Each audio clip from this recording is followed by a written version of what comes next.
Now, as I have said earlier, that once you have taken care of initial viremia, you have to be very vigilant that the animal is not going into amplification stage. So generally, we suggested to the paravets working in the field that on 14th, 15th, and 16th day, ask the farmer to take temperature, rectal temperature, and if there is rectal temperature is high, that means now this particular animal is going into amplification stage. And once it gets into amplification stage, then it is going into different complications, which you need to identify as to what is the complication, and then accordingly you have to take treatment. A lot of errors were made in between. People were giving medicines which were not really relevant to the pathology, relevant to the basic cause, and that's why, although the farmers were spending a lot of money, but they were not getting much result from the drug which they were using. So the major crisis in this phase is cytokine storm, and this cytokine storm leads to coagulation defects. Exactly like you must have read, or you must have read the articles on COVID-19. So very similar.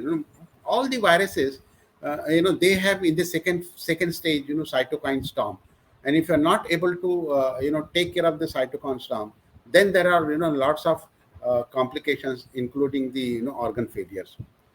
And these cytokine storm leads to vasculitis and lymphadenitis. Then there is disseminated intravascular coagulation and deep vein thrombosis. uh, Deep vein thrombosis, we have found very extensive in those 15% of the cases which get into the amplification stage. And in what happens here, that there is in deep vein thrombosis, in the terminal veins, you get coagulation. So there are lumps of blood coagulation which take place, because of which there is no efficient venous return. And when there is no efficient venous return, then the viruses having cytopathogenic effect will have an effect on the local tissue. There will be local tissue injury, and the congestion which is happening at the at the lower limbs would lead to swelling in the limbs, as well as swelling in the brisket edema. We also found that brisket edema was also a very common finding in the initial stages. So most of the cases we found that which went after 14, 15, 16 day into the amplification stage, initially had severe skin lesions, followed by lymphadenopathy, and then they had brisket edema. And this brisket edema is also accompanied by pulmonary edema. So if you do the auscultation, you'll find fluid accumulated in the lung. It is not in the cavity, thoracic cavity. It is in the lung. So it's a pulmonary edema, and that is because of the right ventricular failure, and that is happening because of the thrombosis and the effect of the viruses on the heart. So then we developed a protocol of taking care of this right ventricular failure. So we decided a set of treatment to be adopted. Now here again, for coagulopathy, as I've said earlier, we developed and standardized a marker called D-dimer test. So we told them that after 14, 15, 16, if you find that there is fever, immediately you should go for CRP as well as D-dimer. And depending upon the level of CRP and D-dimer, we'll have to differentiate whether it is going into fibrinolytic stage, or coagulopathy, or it is only in the right ventricular failure stage. And accordingly, then treatment, is to be adopted. So if CRP is more than 200 microgram and D-dimer is more than 500 nanogram, then it is, indicative of coagulopathy crisis. And here, if you do not intervene properly, then the coagulopathy is very severe, and most of the animals will die in this stage.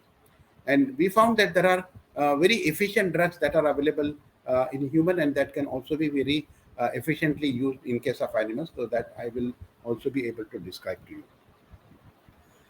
For example, for disseminated intravascular coagulation, we found that injection of heparin uh, at the rate of 300 international unit per kg subcutaneously was found to be very useful. So we told the vet that the moment you find that there is DIC, and in DIC you have a D-dimer level which is more than 500 nanogram, the first thing you should do is give an injection of heparin as a preventive step at the rate of 300 microgram. subcutaneously, and that will resolve DIC.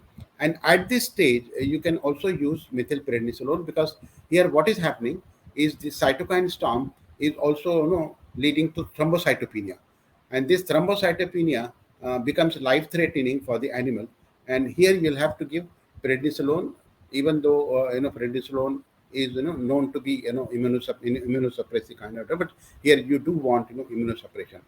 But again, here we told the vets not to use non-steroidal anti-inflammatory drug in combination with either methylprednisolone or dexamethasone if they want to use, but never to be club this with non-steroidal anti-inflammatory drug. Can I have next slide?